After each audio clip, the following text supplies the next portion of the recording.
Repeat is brought to you by Plex TV and DVR.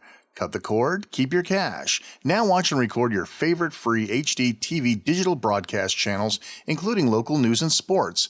Then view on any device anywhere in the world. Visit www.plex.tv to learn more. Blessed is the servant who loves his brother as much when he is sick and useless as when he is well and can be of service to him. And blessed is he who loves his brother as well when he is afar off as when he is by his side, and who would say nothing behind his back he might not, in love, say before his face. St. Francis of Assisi. I am Shane R. Monroe, and this is Repeat. Paul Scheuring had spent the last 10 years or so as a feature writer in a partnership organization. In an interview, Paul said, quote, "In Hollywood, the big question is, when a partnership dissolves, the big question is, who is the writer? And people aren't willing to take a chance on either partner," unquote. In 2003, Scheuring was approached by Don Perus, an executive producer for Fox. Perus had a number of decent shows under her belt, including fan favorite True Calling with Eliza Dushku. Perus originally had an idea for turning Grand Theft Auto into a TV show and was going to approach Scheuring about it, despite not yet having the rights. While the idea didn't take off, her relationship with Paul did foster the catalyst idea for Prison Break. Unsure about creating for television, the desperate for work Scheuring heard Perus out. She pitched him the idea of a man who helps another man escape prison with the help of tattoos. Scheuring liked it, but was stumped as to how he could extrapolate this simple idea into a longer form above that of a simple movie. He also couldn't conceive why anyone would go through this terrible ordeal just to help someone break out, unless they were brothers. But being kin wasn't enough. The situation had to be dire with potentially catastrophic consequences on the line. Paul filled this void by putting the incarcerated brother on death row, with a pending execution looming in the very near future. The final piece of the puzzle was to make the savior brother's sacrifice appear realistic. That is, nobody would intentionally put themselves in that situation without a bulletproof plan of escape.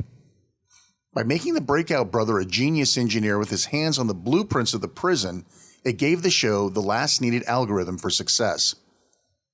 Paul said, quote, "So I had to answer two questions. First, why? The stakes had to be so high there was no other recourse. So from that, we found the condemned brother with the system against him. Second, he had to be 100% convinced he could pull it off, which is where the idea that he worked at the architecture firm that had worked on the retrofit of the prison had come from," unquote. Fox, as well as a few other networks, had been pitched the idea but weren't sure about the longevity of a prison escape, opting to consider the concept for a 14-episode miniseries instead of a full-run TV show. Hoping to get some power clout behind the project, Fox approached Steven Spielberg to do the show. Spielberg was interested, but told Fox he could only do the show if it did not interfere with his other directorial duties. The Tom Cruise vehicle, War of the Worlds, was greenlit shortly thereafter, and Spielberg had to bow out of the Prison Break miniseries. The project sat on the shelf for almost a year. Thanks to the popularity of serialized shows such as Fox's own 24 and ABC's Lost, the executives at Fox greenlit Prison Break in 2004. Quote, "Within a week of Lost's premiere, we were greenlit for a full season, not 10 episodes. Our door was directly open because of Lost. A lot of serial-like shows on American television at the moment are there because of Lost," unquote. With the show in motion, the pilot was shot and released on August 29, 2005, nearly 2 years, an eternity in Hollywood according to Scheuring, since the first episode had been drafted. The serialized show spanned a total of 4 seasons with a television event revival released on April 4, 2017, almost 8 years to the date of the end of the show's original run on May 24, 2009. A television movie titled Prison Break: The Final Break was released on July 21, 2009, which bridged the last 2 episodes of the series to fill in crucial information and give fans some answers and closure to the show's run. The television event ended May of 2017. It is also known as Event Series, or sometimes even referred to as Season 5, and is available on Blu-ray along with the other 4 original seasons. Unlike procedural formatted shows, Prison Break episodes were not readily consumable in a standalone manner, and missing episodes could hurt the viewer experience. While serialized shows are very popular now, thanks to short season runs and the accessibility of premium channels like HBO, Showtime, and even Netflix original series, the format was still fresh to the viewing audience. Despite this, some long periods between episodes, and a shortened third season due to the famous writer's strike, Prison Break managed to win the hearts of millions. The remainder of this episode of Repeat may reveal spoilers and plot lines. If you haven't finished the show's run or intend to watch it for the very first time, you may wish to stop playback of this episode and finish it when you're done. While the show is called Prison Break, only 2 of the original 4 seasons were actually prison escapes. The television event was also centered around a prison escape as well. Usually on Repeat, we discuss the pilot episode of a show, which sets up storylines for the remaining shows. Due to the serial nature of Prison Break, we'll discuss Season 1 as the pilot story, and then lightly talk about the remaining seasons. Season 1 centers around 2 brothers, Michael Schofield and Lincoln Burrows, performed by Wentworth Miller and Dominic Purcell respectively. The 2 brothers went through the state foster system together and were very close, but once they reached their majority, they set off on 2 very different paths. Lincoln Burrows becomes a 2-bit crook, and Michael goes to college and becomes a fairly wealthy and successful structural engineer. The undocumented portions of their early adult relationships depict the younger scholar bailing out his hood older brother time after time. Burrows never got in any real legal trouble, though, until the months before the show starts. Burrows looks to pay off a debt by performing an act of robbery for his debtor. The robbery doesn't go as planned, and Burrows is portrayed as killing the mark, Terrence Stedman, the brother of Madam Vice President of the United States, Caroline Reynolds. The case looks cut and dry, complete with video of Burrows shooting Stedman in a parking garage, recovering of Stedman's body, and the police witnesses of Lincoln covered in Stedman's blood. Burrows claims he's innocent, the victim of an elaborate hoax and conspiracy. With an open and shut case, Burrows goes to death row at Fox River State Prison, a place where appeals and paperwork can drag an execution out for decades. But something or someone is accelerating Lincoln's sentence, and he is to be put to death in very short order. Lincoln managed to convince his brother that he is innocent, but tells him to let it go and let him die. Michael recruits childhood friend and attorney Veronica Donovan, played by the Kraft veteran Robert Tooney, to help with Lincoln's case. With all legal means exhausted, Schofield decides to break his brother out of Fox River Prison. For months, Schofield researches and plans, obtaining a full set of blueprints to the prison through his own company's holdings, and plotting all the key relationships he will need inside the prison to make a successful escape. He takes the entire plan and obscures it within a full torso of tattoos. He destroys all of his research, then promptly robs a bank at gunpoint, each and every action leading him to be incarcerated at Fox River with his brother Lincoln, also known as Link the Sink because he'll come at you with everything but the kitchen sink. Once Michael's inside, he starts his plan of making connections with famous cons that are already within the walls and have the means to help the escape. Key relationships are made during this season. Michael engages with the prison doctor Sarah Tancredi, portrayed by Sarah Wayans-Callies, daughter of the state senator Frank Tancredi, through the fake diagnosis of type 1 diabetes. He needs her office as a platform for the escape. They get involved in an emotional relationship which ramps up over the course of the series. Schofield also needs a few other things: money on the outside and a means of fleeing the area once they're outside the walls. For money, Michael befriends D.B. Cooper, who insists he is not D.B. Cooper, but rather Charles Westmoreland, played by the fabulous actor Muse Watson. For getting out of the country, Schofield needs someone with a lot of connections, the infamous gangster John Abruzzi, portrayed by the delightful Peter Stormare. Along the way, the escape plan picks up some wanted and unwanted extra bodies, each either bringing something to the table or paying for their ticket out via blackmail.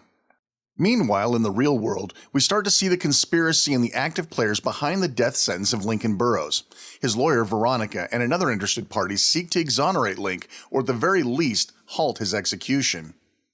The reaches of the conspiracy are wide and tall, revealing a great deal during this first season, always leaving you wanting to know more and more. Each episode of Prison Break tends to end in a cliffhanger, which I assure you made watching the show in real time very painful. Those who get to binge watch it are truly blessed. Scheuring and his writing team managed to keep you on the edge of your seat through every episode, with thrilling plot twists and exciting turns throughout, easily making the first season the very best of the show's run. By the end of the first season, the brothers do escape, obviously, and go on the run, which takes us to Season 2. During the second season, the Fox River escapees are hunted by mentally imbalanced FBI agent Alexander Mahone, played brilliantly by actor William Finchner. Scheuring would call this season, quote, "The Fugitive times 8, unquote, and often compared it to the last half of the movie, The Great Escape. More of the conspiracy unfolds and we start to learn that things are even more far-reaching than we thought. With multiple storylines surrounding the fugitives, there's never a dull moment in the show during its sophomore season. It was assumed by many that the second season dropped a lot of viewers due to the fact that a Prison Break show wasn't about breaking out of prison anymore, but that just wasn't true. The average number of viewers during Season 1 was 9.27 million, while Season 2 came in just underneath, with 9.18 million people tuning in to see the cons on the run. Season 3 took us back inside a prison, located in the brothers' flight country of Panama. Within the walls of Sona Prison, Michael Schofield languished as the falsely accused, at the whim of our still-present conspiracy black op organization known as The Company. Season 3 was victim to the 2007-2008 Writers Guild Strike of America. WGAE and WGAW labor unions, who represent pretty much all film, television, and radio writers, went on strike on November 5, 2007, and resumed work February 12, 2008. While not the longest strike on record, that one was 153 days in 1988, the 2007 to 2008 strike lasted 100 days, which impacted pretty much every television show that year. The strike was largely aimed at the popularity of the new digital distribution mediums called new media, such as DVD.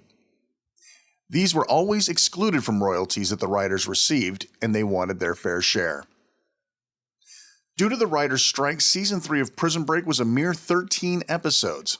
Nielsen Media Research estimated that, due to the strike, viewership was down across the board nearly 7%. The junior year season of Prison Break dropped to 7.55 million viewers, an 18% decline compared to Season 2. I'd like to personally interject that I rather enjoyed Season 3, and they did a lot despite the limitations they were working under. Season 4 wrapped up the full story of Prison Break, but they did it in a very strange way. The series received a full run of 22 episodes, but left an extremely big gap of time and story between episodes 21 and 22, later filling that gap with a 2-hour movie called Prison Break: The Final Escape, this time putting the love of Michael's life, Sarah Tancredi, inside a maximum security prison. For those going through the show for the first time, I strongly recommend you watch the movie between episodes 21 and 22 of Season 1. While Season 4 of Prison Break had a huge drop of viewers from 7.55 million to 4.97 million, a whopping 35% loss, I personally enjoyed this last season of the show largely due to the introduction of Agent Don Self, played by the very obnoxious Michael Rappaport. It features an overall heist feel to it, and many of the fun minor players in the series got to explore their characters in this season and receive more screen time. As always, the show delivered twists and turns with cliffhangers about, finally showing the top level of conspiracy, uniting the ensemble cast to take them down, bringing a few new friends in on the plan. The last season run of Prison Break ended on May 30th, 2007 with the episode titled simply, Free. To avoid major spoilers of the ending of the Prison Break original season shows, we won't be covering the plot of the television event, aka Season 5, of the show. Those that understand how Season 4 ended will understand. Those that watch the show now, however, may not.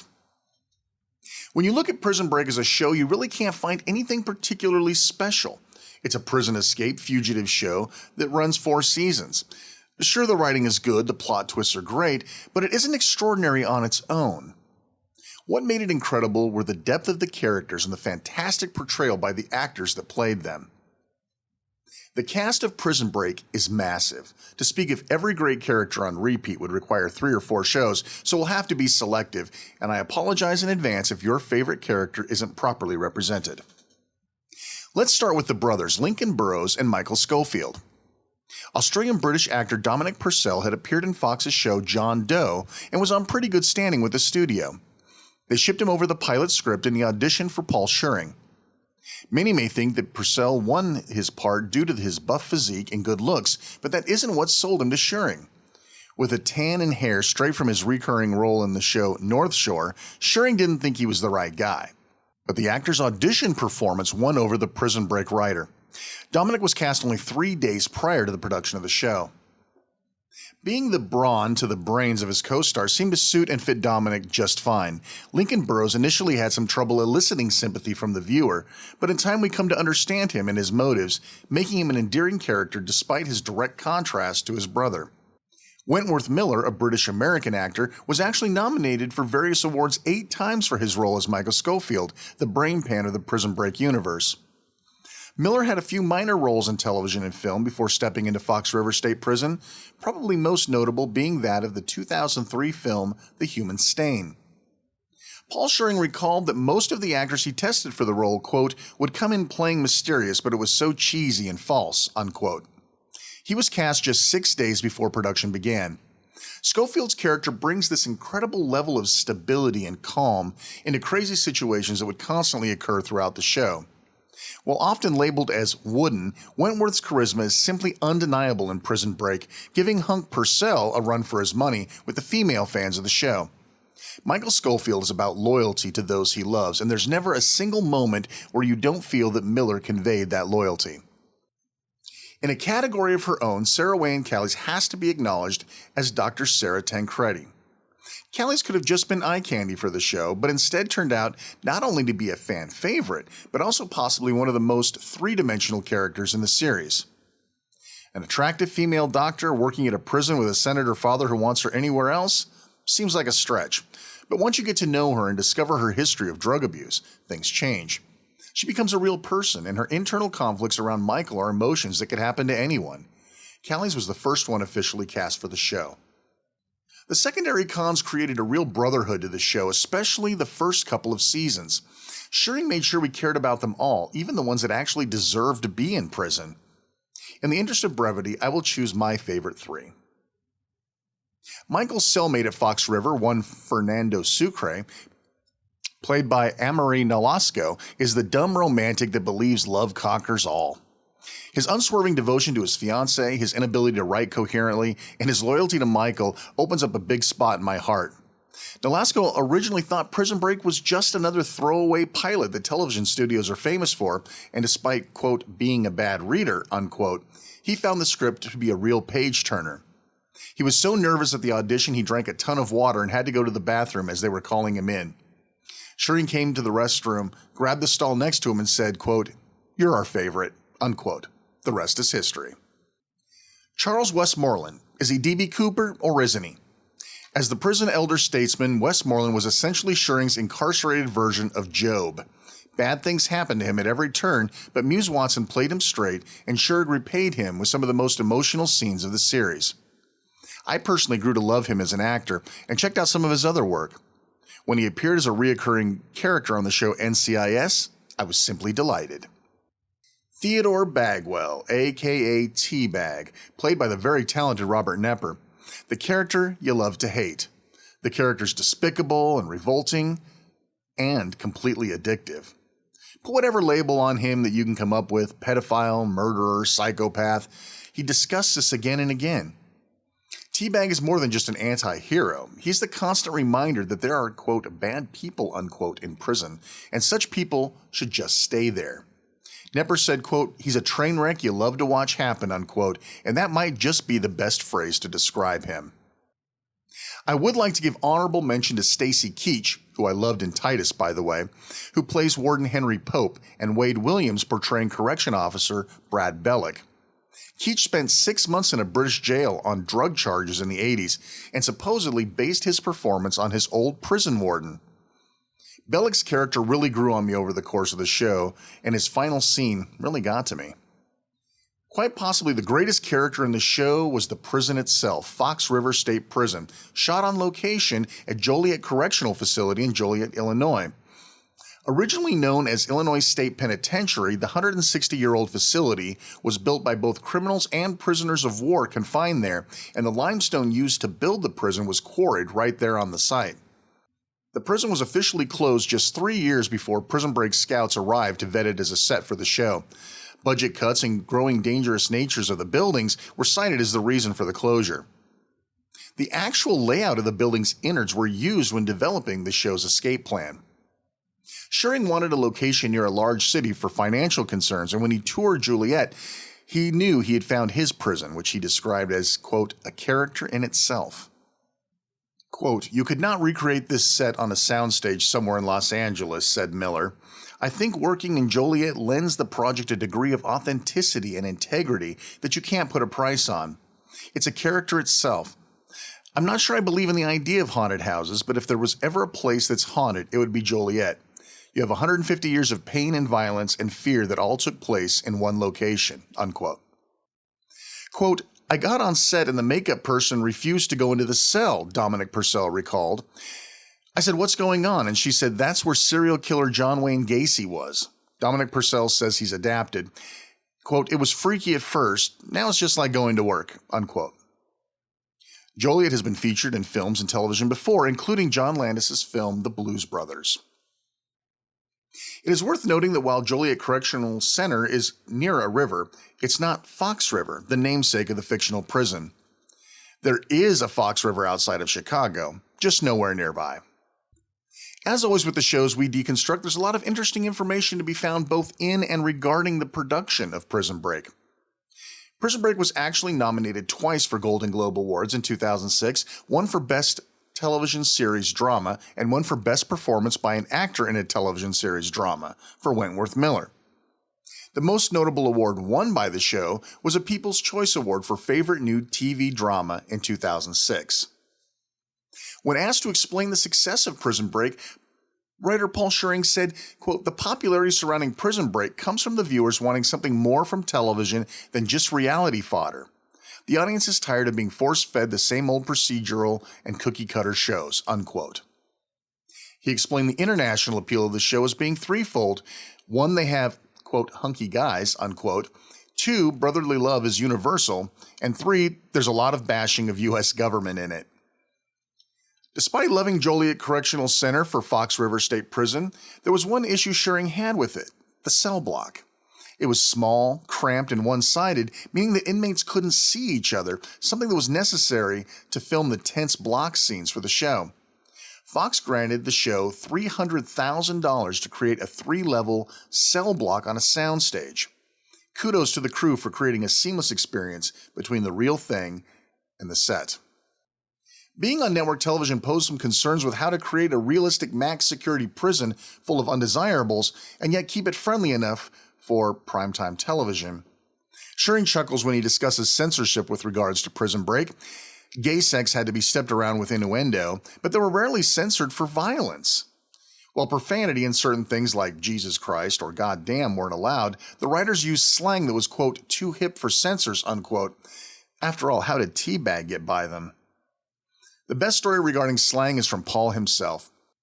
At one point, Teabag has Schofield cornered with prison rape and murder on the brain. He tells Michael, quote, "Maybe it's time I lit up that leather donut." Standard & Practices denied the line from the script, saying that it was a dirty word and you couldn't use it, but the cast and crew loved it, so much that Paul appealed to them, citing the origin story of the phrase. A year or so before, Scheuring had been out drinking with a friend, and the music is blaring at this bar they're closing down for the night. During the conversation, his friend spins around and asks him, "Did you just say leather donut?" Paul was like, "No, I didn't say leather donut." But the two of them sat there afterwards contemplating what the term leather donut could even mean, cracking themselves up.